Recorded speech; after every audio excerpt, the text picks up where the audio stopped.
Dieu est transcendant, soit, mais il pourrait donner des signes plus clairs, plus contraignants.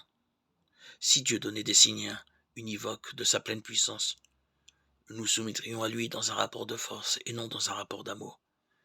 Il serait un Dieu de l'esclavage, non le Dieu de l'alliance. Dans une alliance, il faut la liberté, il faut que le cœur y soit. Le Dieu de l'alliance n'est pas un technocrate qui presse des boutons pour obtenir des adhésions automatiques. Il ménage un espace pour le désir. Les signes qu'il donne sont suffisants pour qu'on le cherche de tout cœur, insuffisants pour qu'on se soumette à lui servilement.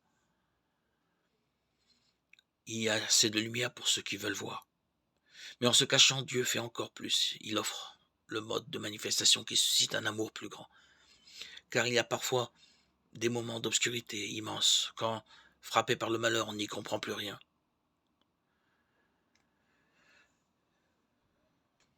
Tenir dans de lourdes épreuves donne le témoignage de cet amour fort comme la mort, dont parle le Cantique des Cantiques, chapitre 8, verset 6. On peut vivre des nuits obscures de la foi,